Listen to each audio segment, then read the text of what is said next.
Hey, welcome back to the Homeowner's Journey. So again, I am John Richter with Edge Home Finance. And I'm Heidi Herda with eXp Realty. So today we're going to go down that path to help you out, and we're going to be talking about credit. Not only how it can affect you, not only for what we do with real estate and financing, but just also what it can do for you to either help you or hurt you, whether it be getting a job, renting, paying higher interest rates, all those things. So let's kind of deep dive into it and learn more about credit today. Perfect. I think one of the three things, when we talk about credit and people just don't understand is, how does credit work and why does it affect when we're trying to buy a house or a car or anything? And what's the number one thing you always tell your clients when they're like, yeah, I don't know about my credit, what should I do? Well, first things first is, a lot of people, I think they don't understand the value of having good credit. And so that piece is important, because if you generally don't understand the way credit works, it's hard for you to maintain it and to keep you having a good credit score. And so for me, when I have my clients, I always tell them to go to a lender and let's check and see where they're at. But key piece to that is, like you've mentioned in other podcasts, like, don't rush. I mean, if you're thinking about purchasing a home, maybe in 6 months before you actually want to be in the house, that's a good time, because there could be a blemish on your credit. There could be wrong information on there, and having just a little bit more time and not having it rushed might mean you're able to either do some credit repair, you can pay some stuff off. We can give tips on that, for people to make sure that their credit score is intact, or the best or the highest it can be. Yeah, and I think that's a good point, is what people sometimes, again, we've talked about this in our other podcasts and stuff, but how people want that instant gratification. And that's just not the case sometimes with credit. If there are blemishes on there, it can take, a week, 30 days, 60 days, 6 months, depending on really how you want to work on it and what you have available to get it taken care of. Whether it be a collection or, sometimes people just, when it's bad, they're just like, it's just going to go away. It doesn't go away. away.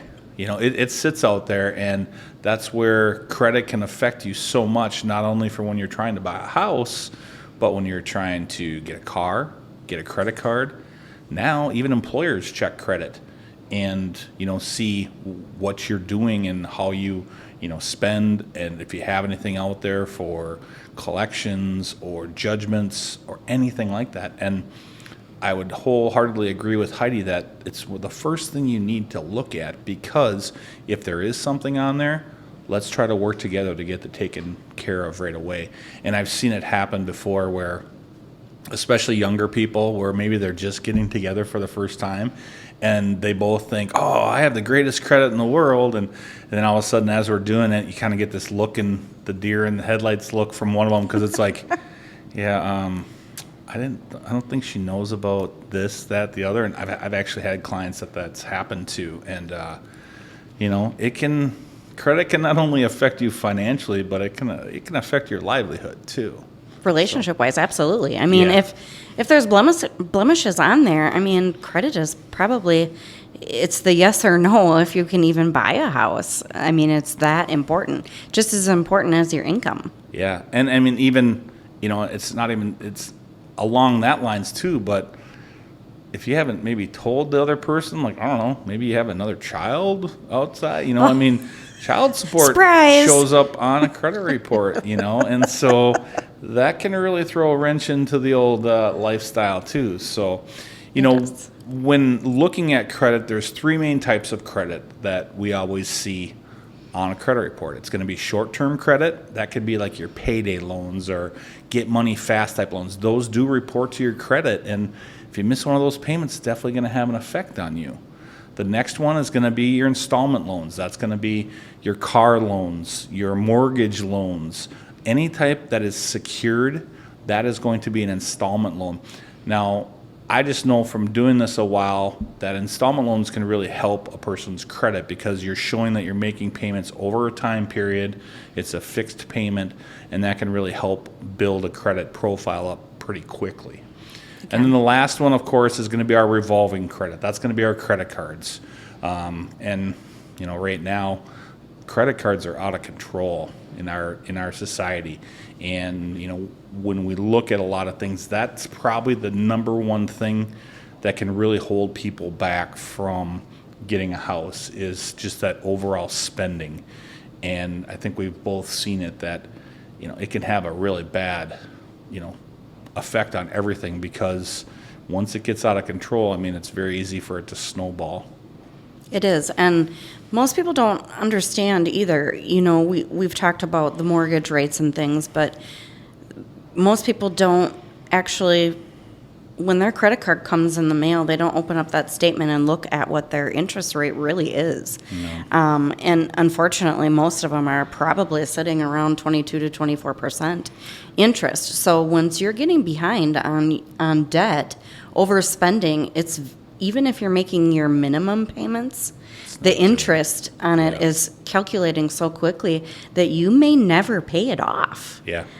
So people need to be really cognizant of just, making sure not only are you making your minimum balance, but if your interest rate is that high, you should be making 1.5, whatever the minimum is, or something like that, to make sure that you are, overcompensating, the interest rate to make sure that you're paying those bills down. I think it's one of those things that it's sometimes easy to say but hard to understand is don't live beyond your means. And I think with credit cards, how easily they are handed out to people, whether it be them just getting out of college or getting out of high school, and these kids are now getting credit cards right away, or even debit cards. It's just that spending and the spending habits, and we've talked about in other podcasts where our budgeting and how you have to stay on top of these things. And credit cards can really throw everything into just, delirium of just, not knowing what to do, because like you said, once that 22 to 24% starts kicking in, even making the minimums, you're not getting yourself anywhere at all. And it says on there, most of them, I think by law now, they need to state in the statement that if you pay the minimum balance, it's going to cost you X amount of dollars over time and take you, some of them can be like, it can take you 15 years. After 15 years, you've actually paid another, $3,000-$4,000 in interest more than what you ever took out in the first place. Yeah. And I guess the unfortunate part too is, like you mentioned, is, when you're 18 years old, I remember being at the U of M and I, was walking around and I wanted a cool t-shirt. And so if you signed up for a credit card, you got the t-shirt. Well, I got the card too. Yeah. And that was my first oopsie daisy with credit. And it's unfortunate. I don't think that school classes in finance really share the importance of your credit score and how to maintain it. And I think everybody probably has a oops in there somewhere. Yeah, and I think, it's important because I think we have that end of the spectrum where people use way too much credit, but then we also have clients and people out there that say, well, I don't want to have any credit, or maybe they've had problems in the past and they're like, I don't want to deal with credit anymore. And that actually can have an adverse effect on you also, because it does, yeah. When you're looking at things, whether it be, again, a mortgage, car, even renting, you have to have some type of history out there because you have a credit score. And if you don't have any credit out there and you had bad credit in the past, there's nothing out there that's going to help you kind of get that new credit back into place. I always tell people when we're sitting down and we're talking about credit, and if they don't have any credit, I always bring up the story of my wife's relative that they always paid cash. Everything was cash, cash, cash. They went to go travel somewhere and he had to go rent a car, and he couldn't rent a car. The guy had more cash on him than you could possibly imagine. Always paid his bills on time, but just didn't believe in credit. He couldn't rent a car because he didn't have credit. Yeah. So, there's that extreme too, where I always tell people, even when you're building credit, whether it be a small card that maybe has, $200 to $500 balance, or even a secured card, go buy your groceries, pay it off. Go buy gas, pay it off. Because what that does is it starts getting you a track record or a payment history. And that's what creditors are really looking for, is to have some type of established track record that says, hey, you make your payments on time, that's great.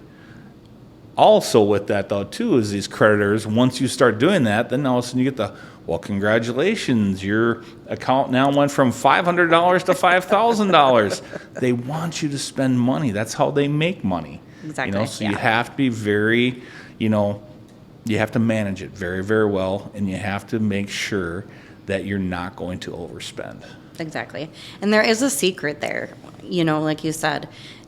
It can be anything. You can buy gas. They don't care the amount. As long as you have a small balance and each month you can pay off the entire balance, even if it's $10, $15, even if you bought a pair of jeans. Yeah. The credit report and the credit bureaus don't know that it was $5,000 or $15 or $20. They just want to see that you manage. And ideally what their expectation is that you keep your balances at 30% of the full balance or less. Yep. Because that's really, it's called your utilization of credit. And when you have that available, because it's also helping you with that track record, getting the credit in line and keeping your credit score high.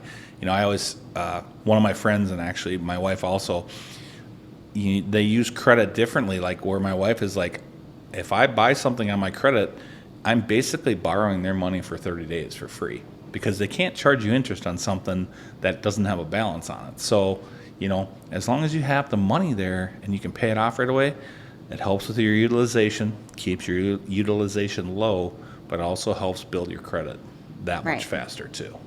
And people need to be careful. I mean, you'll go to JCPenney's or, a department store, and they kind of get you there. So you have to be careful with those too. Hey, open up a credit card, save 10% today. Well, if you do that all the time, you're going to have way too many lines of credit open. That, and you also get what's called an inquiry on your credit. We've talked about this in the past, where we've had the nightmares of, especially with the mortgage side of it and the real estate side of it. People go buy new houses, and what's the first thing they always want to go do right when we say, hey, everything looks great? They want to start buying furniture. Especially now, you get around the holidays, and everybody's giving discounts on that, or they're like, oh, I can save 40% on my furniture if I just do it now and finance it. Well, what happens is, on my side of it, with my investors and underwriters, they're looking at it as an inquiry. Because that inquiry means, well, did they take out new debt, which could then affect their debt to income ratio, which could then affect their interest rate, which could then affect their approval? Because no one ever told, again. It's a real touchy game. It's so hard. And I just tell people, if you want to buy the new furniture, you wait until after closing. Just wait until after closing. Because you don't want anything that's going to affect you. Because if you go out and you buy new furniture, and let's say you spend $2,500 on it, and the creditors approve you for $2,500, you now have a maxed out card at $2,500. 100%. And that's going to affect things. So again, back to that word, patience. Especially with credit, we have to be patient, because we want to make sure that our utilization is not too high. So I had this list from one of the credit advisors that I work with that helps people with, adverse credit, or trying to really help them understand their credit report a little bit more when there's more in depth to it. But they had 10 ways good credit can benefit you. And the number one thing is they talk about is a house. And I would wholeheartedly agree with that, because the better your credit, the better that you're going to qualify for a mortgage and get a better interest rate. And I think historically, when we look at that, I think it's a lot easier when we're working with people with good credit buying houses. It is. Than maybe someone that's had issues, because they get really kind of antsy, I think, because they just get worried about it, and then more things happen during that process. It can make it, there's definitely, the higher score. I mean, obviously we can't guarantee anything, and things do happen, but for the majority, having a solid credit score makes it so much easier on the borrower, makes it easier on us through the process to make sure that, everything goes as smoothly as possible. So when there's blemishes and things on the credit score, sometimes it can be difficult for us to approve you.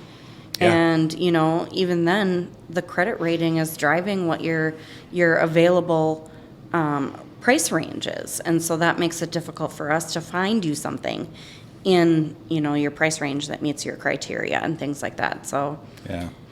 Number 2 on this list, it talks about lower credit card interest rates. And this is kind of a hard one right now, especially with how we've seen inflation creeping up and everything. Everybody's also seen unless you have a fixed rate on your credit cards, you've also seen your credit card rates go up. Like Heidi had mentioned, you're talking of rates in the 24.99% on a credit card. And you find a lot of people that will look around and they'll do these things called balance transfers, where they're getting it for a shorter term or getting a smaller interest rate on it or a 0% interest rate. But what they don't know is when you're reading that fine print is what happens when you don't pay that off in time. Yep. It's the same thing with Home Depot, and you can do interest free, and that's kind of how they get you. They do the interest free for 6 months or 18 months or whatever it is. You need to calculate and make sure that you have that paid in like month 16, just in case. Or they backtrack it. If you miss that last payment and it's not fully paid off, interest accrues from the date you took it out. Yes. So it can be $300-400 that you're charged just by not making it in time. And one thing with that too is, if you have great credit or good credit, you're going to get a lower interest rate on your credit card, that you become more of a valuable asset for them. Whereas if you have a lower credit score, you're going to get stuck with that higher interest rate, which then is going to make it a lot harder and more difficult on you. So having good credit, keeping that a higher credit score really does benefit you in the long run. Number 3 that they talked about on here was business, personal, and school. Are you starting a business, taking out a personal loan or a bank, or applying to student loans? Great scores can help you a long ways. And it's true, because the higher your credit score, the less of a risk you are. So when you're talking about student loans, or if you're wanting to start out, with a business, when people are looking at SBA loans or anything like that, your credit, your personal credit makes so much of a difference in what you can qualify for. So again, it's so important that credit itself is so in your life, no matter what you do, whether it's your cell phone, whether it's anything that you can finance, your credit is tied to that. No, it's insurance too, car insurance. Mm-hmm. I mean, to get rates on anything, to get an interest rate on a new car, to get insurance, to get a job. It's like you read my list here, because that's our next one. Oh. It talks about if Look, you there have you go. if you have good credit, it's gonna make you easier to work with for a lower insurance rate, because Heidi's right. When we talk to insurance agents, they have a model in there that they have to use, which is the credit scores, because it again goes off of what can this person really afford and how much of a risky risk are are they? they? Yeah. So, yeah, great point on that. Number 5 that they had on here was more money. If your credit score could magically go from 550 to 750, you realize incredible savings across lines of item. So meaning that if your credit score is going up, it probably means you're paying stuff off. You don't see it very often where a person pays something off and their credit doesn't go up. More times than not, it's going to help you, which again, that higher credit score is going to help you put more money back into your pocket, put more money back into your budget, because you're showing that you can pay things off, or like as I had mentioned, keeping that utilization below that 30% mark. Yep. Utilities and cell phones. We kind of touched on this, but most of the carriers now, one of the Do a first credit things you check. do, they do a credit check. And, like we talked about, it's another debt that's coming out there. And I mean, how many phone lines do you have? 5. Yeah. So, you think about that and you think of what the bill is and stuff. Yeah. If a person has, some bruises on their credit or anything, having 5 lines, I have 5 lines also. You're more of a risk. And what's more of a risk mean? Higher payments. Yeah. So, again, with that credit, you can really, affect your overall spending habits. Number 6, 7, more savings and less debt. Meaning, if you're making the payments on time, and you don't have debt, hopefully what are you doing? You're saving. Now in our worlds, saving is great. Yeah. Because it gives you more flexibility on buying a house. I mean, how much easier is it, Heidi, when you're working with a client that's putting a larger down payment down than compared to someone who is going to squeak by and says, I have $1,000? Especially in a competitive market. I mean, the sellers know if you're putting the bare minimum down, 3% or 3.5%, and you're up against someone that's putting 20% down, they just know that they're a little bit more solid of a buyer. Whether credit score, obviously not just the only factor in how much down payment, of course, when you write an offer, but that's a key factor. They will perceive it as a less risky buyer. Yeah. And I think you're exactly right with that, because they're looking at it going, what am I at risk for here? A person that's putting less money down, of course, is going to be a higher risk, because any little thing could happen. They open up a new credit card, they have a late payment, they have anything at all that changes in their income. Person that's putting more down, even if something does happen, they have that wiggle room of the amount that they're putting down. So such a huge thing, Especially just like a low appraisal. If something like that would come up, then we know that this particular borrower may have quite a bit of money that we can circumvent the loan and still keep on task with a low appraisal. Yeah. Yeah. I think, kind of going away from the whole list and everything that we've talked about, is I find it funny because when I'm talking to clients, and I'm sure you hear this a lot when you're first talking to people, is there's a difference in credit modules compared to what I pull than what a person that has maybe like Credit Karma or these other utilization ones that are modules. How often do you hear it when you're talking to a person? Well, I just checked my Credit Karma score is X. I mean, great.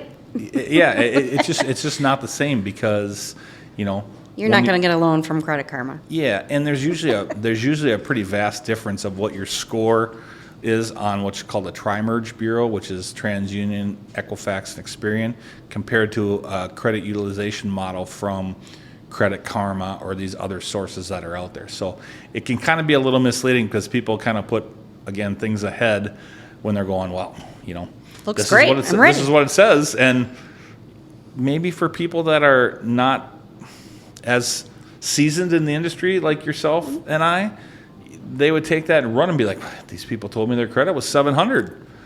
I took them out.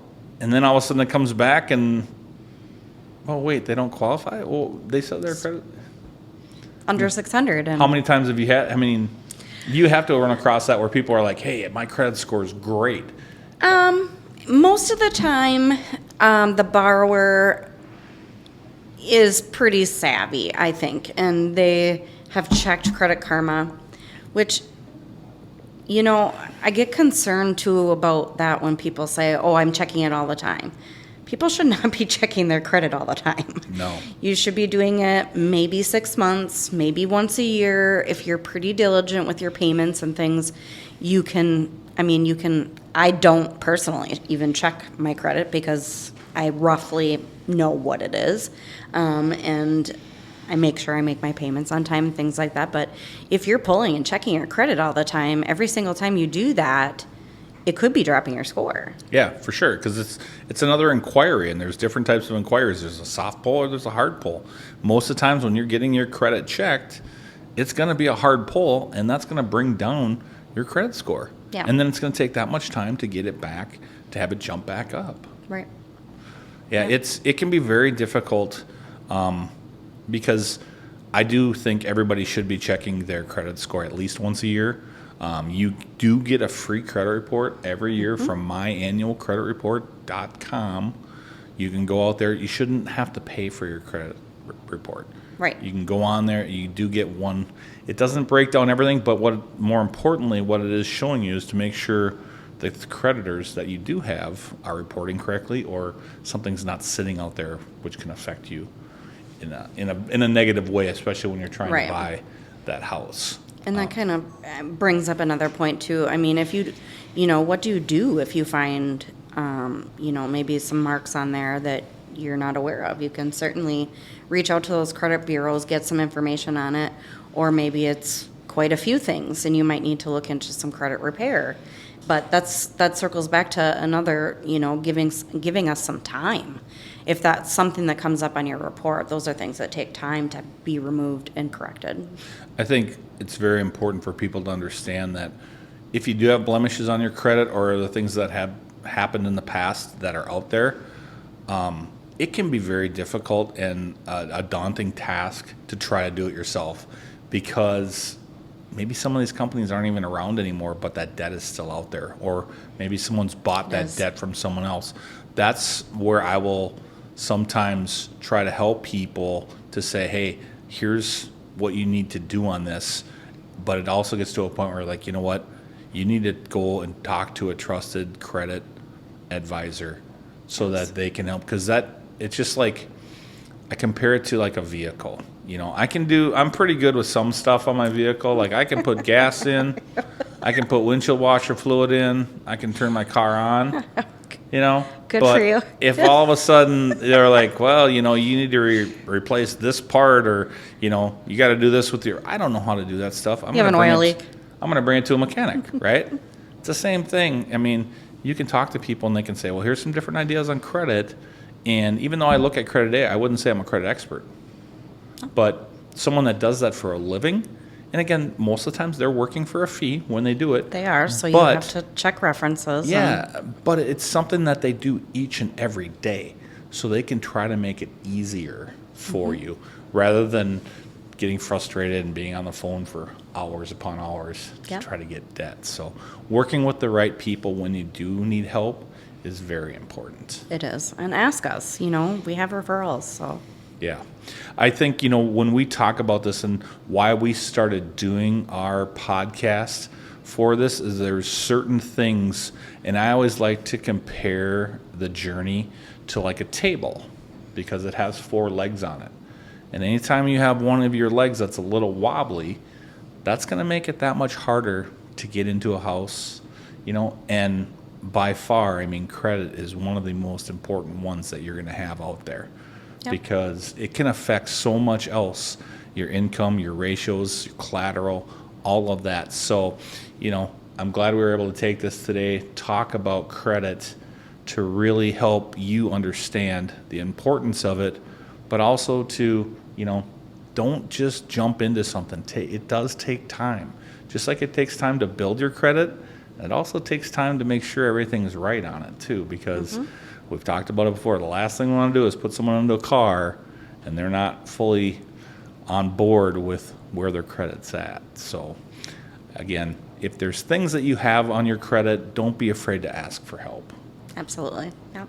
I think one of the biggest mistakes people make is they think it's going to go away. It's not. It's going to stay out there. There has been some legislation on our side of it, on the mortgage side of it, with medical collections, where sometimes they're not being reported now, which is great for people.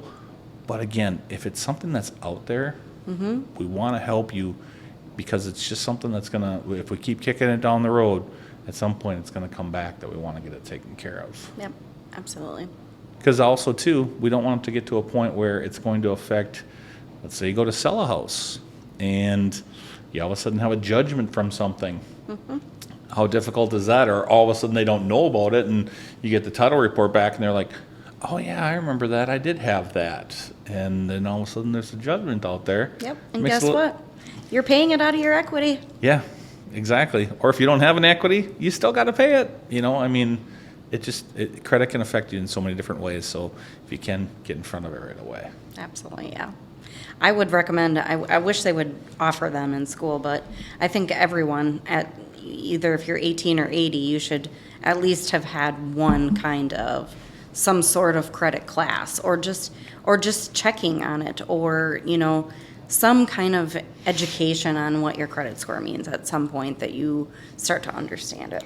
I have a colleague of mine that I used for credit repair that him and his wife developed a book on, it's basically credit for kids, where it's a handbook that he kind of built out that he gives to clients that they can use to help their kids understand it, because it's not taught in school, It's not. and just like I talk about all the time with friends and colleagues and my wife that, balancing a checkbook is not taught in school. Nope. Credit definitely is not talked about too much in school. So, Yep. if we can get it in front of people a lot earlier, it's going to make everybody a lot happier in the end. Agreed. Yep. And parents, tell your kids. Yeah, because it's going to be an important thing. And even if you've had issues in the past, maybe they can learn from that so that things don't happen to you that way too. Agreed. Well, again, thanks everybody for joining in on this podcast, talking about credit. We're going to come back. We're going to keep going at this to make your journey to home ownership that much better. And again, it all starts with credit. So again, I'm John Richter with Edge Home Finance. Heidi Herda with EXP. We'll see you next time. See ya.